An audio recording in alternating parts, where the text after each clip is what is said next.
আসসালামু আলাইকুম। সকলকে স্বাগত জানাচ্ছি আমার এই চ্যানেলটিতে। আমি শুরু করছি একটি অত্যন্ত গুরুত্বপূর্ণ টিউটোরিয়াল হেয়ার মাস্কিং। যারা গ্রাফিক ডিজাইন নিয়ে কাজ করে তাদের অবশ্যই একটি গুরুত্বপূর্ণ কাজ হচ্ছে হেয়ার মাস্কিং করা। সেক্ষেত্রে আমি এই টিউটোরিয়ালটিতে কিভাবে খুব সহজে হেয়ার মাস্কিং করা যায় সহজ একটি টেকনিক শেখাবো। আশা করি সকলেই আমার সাথে থাকবেন এবং ভিডিওটি শেষ পর্যন্ত দেখবেন এবং অবশ্যই আমার চ্যানেলটিকে সাবস্ক্রাইব করে যাবেন। সবার আগে সবার প্রথম আপনি পরবর্তী টিউটোরিয়াল পাবেন এ আশা করে শুরু করছি আজকের এই টিউটোরিয়ালটিতে। চলুন শুরু করা যাক। প্রথমত আমরা এরকম একটা ইমেজ ওপেন করে নিলাম। দেখুন ইমেজটিতে চুলগুলো এলোমেলো অবস্থায় রয়েছে। এই অবস্থায় থাকলে আমরা সাধারণ ওয়েতে হেয়ার ব্যাকগ্রাউন্ড রিমুভ করতে পারি না। সেক্ষেত্রে আমাদেরকে অবশ্যই মাস্কিং করতে হয়। সেক্ষেত্রে আমরা রিফাইন এজের মাধ্যমে এটাকে মাস্কিং করব।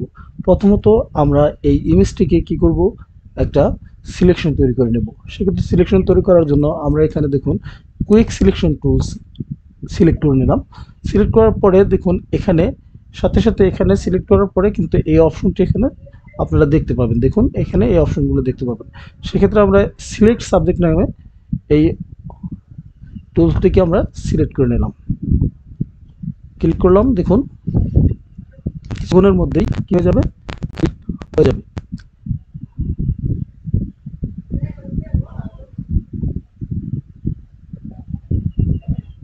দেখুন সিলেকশন হয়ে গিয়েছে।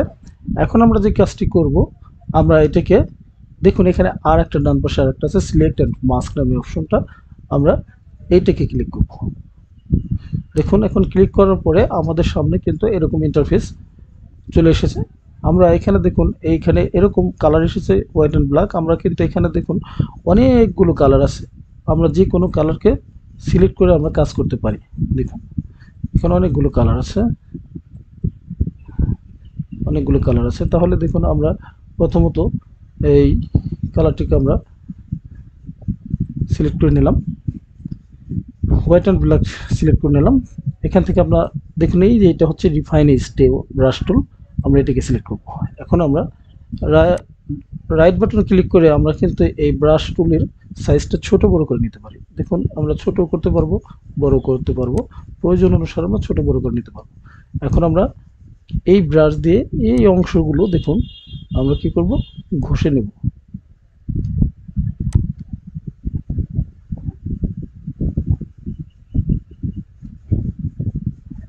খুবই স্মুথলি আমরা ঘষে নেব।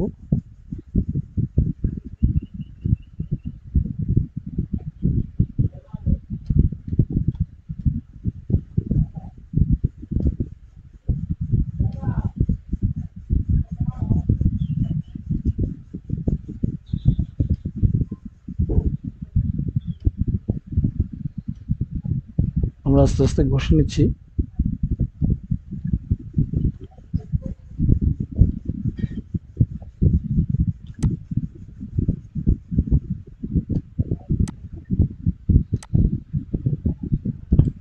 দেখুন এখন আমরা যে কাজটি করব, এখান থেকে আমরা ওকেতে ক্লিক করব। আমরা ওকে ক্লিক করলাম। ওকে ক্লিক করার পর আমরা দেখুন এই যে এই ব্যাকগ্রাউন্ডটাকে আমরা কপি করব। একটা কিবোর্ড থেকে কন্ট্রোল জেড কপি হয়ে গেল। এখন আমরা দেখি, দেখুন আমাদের কিন্তু হেয়ার ব্যাকগ্রাউন্ড রিমুভ হয়ে গেছে। এখন আমরা এখানে একটা কালার অ্যাপ্লাই করতে পারি। সেক্ষেত্রে আমরা কি করতে পারি, এই এখান থেকে আমরা একটা নিউ লেয়ার নিই। নিউ লেয়ার নেওয়ার পরে আমরা একটি কালার দেখি, এখানে ব্লু কালারটা আমরা অল্টার চেপে আমরা ফরগ্রাউন্ড কালারটা অল্টার ব্যাক স্পেস, দেখুন অল্টার ব্যাক স্পেস দিয়ে আমরা কি করলাম, একটা কালার নিলাম। এখন আমরা এই লেয়ারটাকে লেয়ার 2কে আমরা টেনে নিচে দিয়ে দেব। দেখুন দেখুন আমাদের কিন্তু এরকমভাবে আমরা কিন্তু কালার হেয়ার ব্যাকগ্রাউন্ড রিমুভ করতে পেরেছি। আমরা পছন্দ মতো কিন্তু যে কোনো একটা সিনারি আমরা এই ছবিটার পিছনে দিয়ে দিতে পারি। এখান থেকে আমরা একটা ছবি নেই, দেখুন সিনারি আমরা পিছনে কিন্তু অ্যাড করে দিতে পারি। দেখুন এইটা নিলাম, এরপরে প্লেস করে দিলাম। প্লেস করে দিলাম। এখন আমরা এটা সাইজ মতো বসিয়ে দেব। আমরা শিফট ধরে আমরা কি করব, টেনে আমরা সব দিকে বসিয়ে দেব। সুন্দরভাবে বসে গিয়েছে। আমরা এখন এখানে টিকে ক্লিক করব।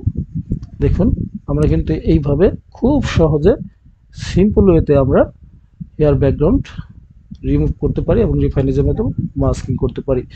সবাইকে ধন্যবাদ।